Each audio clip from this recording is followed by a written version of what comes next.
Chapter 26, Trade. Authors: Peter Navarro and Kent Lastman. Peter Navarro is one of only 3 former senior White House officials in the Trump administration who served from the start of the campaign through Trump's term in office. He is a former West Wing top China hawk and trade czar, and served as director of the Office of Trade and Manufacturing Policy and Defense Production Act Policy Coordinator. Kent Lastman is president and CEO of the Competitive Enterprise Institute and a writer on topics of telecommunications, privacy, environmental, antitrust, consumer protection regulation, trade policy, and regulatory systems. Chapter 26 is a double chapter with 2 separate authors making different, diametrically opposed arguments. In part 1, Navarro argues for fair trade. In part 2, Lastman also argues for free trade. While they disagree on fundamental strategy, they agree on the practical and symbolic significance of trade. As Navarro puts it, economic security is also national security. In Lastman's words, trade policy is about more than goods and services. It is a statement of American identity. In other words, trade is a crucial element of U.S. global dominance. 1. The case for fair trade. Navarro sees the current situation as dire. He focuses on the damage caused by trade deficits, especially with China, which have been created by regulations imposed by countries that are trying to usurp us.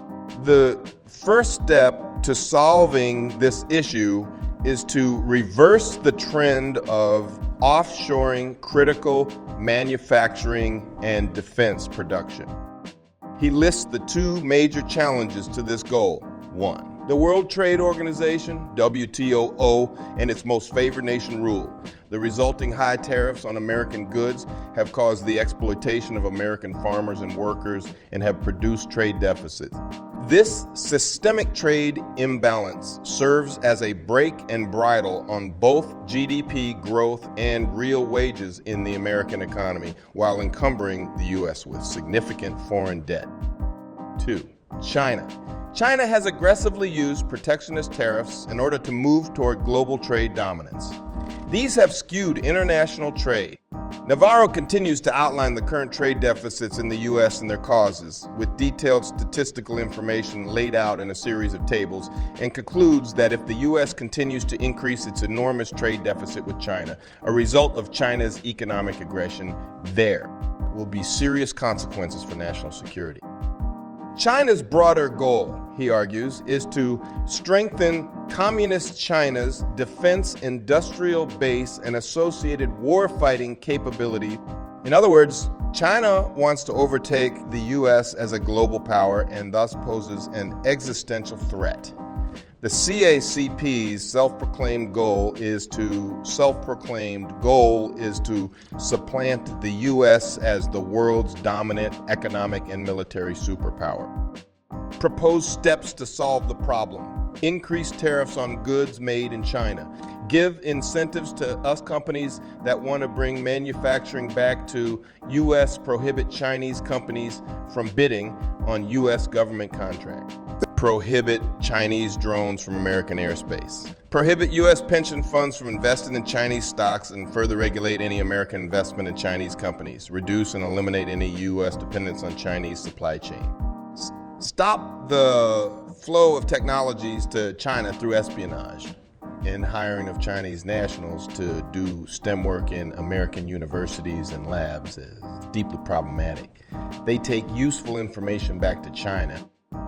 Order Homeland Security to identify and disrupt CCP influencers' social media operations for these steps to be implemented. Navarro stresses the next thing. President would need crucial personnel to speak with one voice and share his vision, which has not been the case in the past. He concludes that if the U.S. doesn't counter Chinese economic aggression, the consequences could be catastrophic.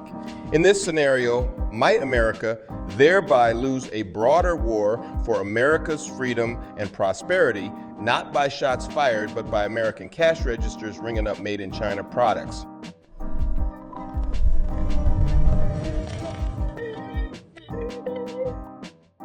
The case for free trade.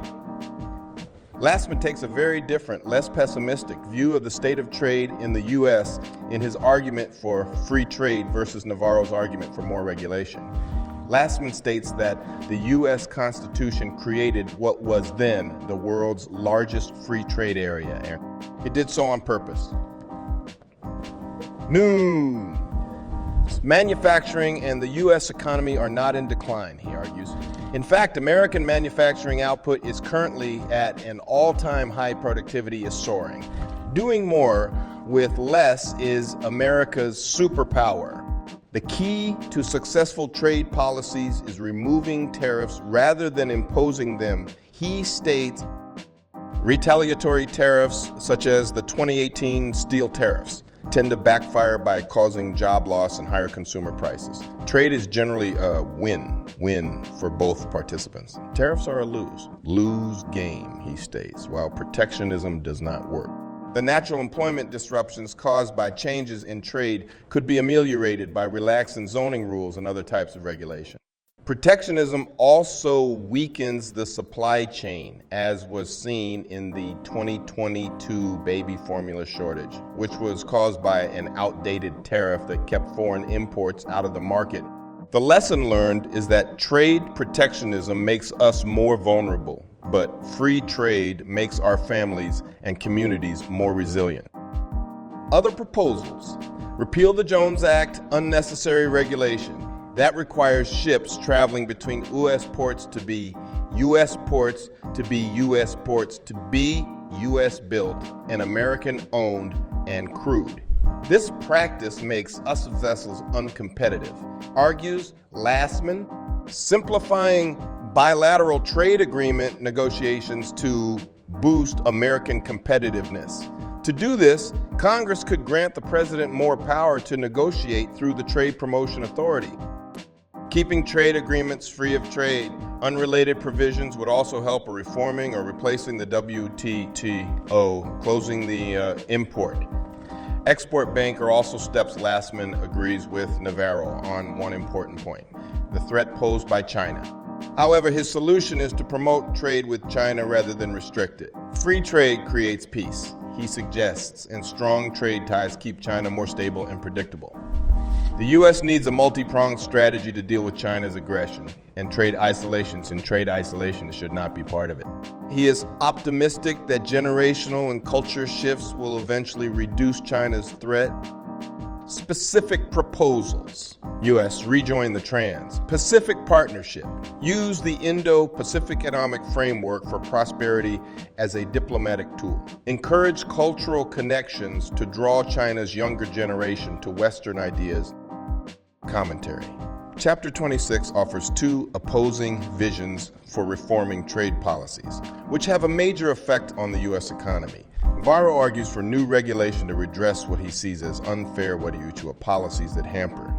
While Lastman argues for a drastic reduction in benefit China, while Lastman argues for a drastic reduction in regulation, reliance on the traditional Republican belief in the free market. Both see China as a major threat, both economically and in terms of global power. But while Navarro urges aggressive action, Lastman argues that free trade will produce peace.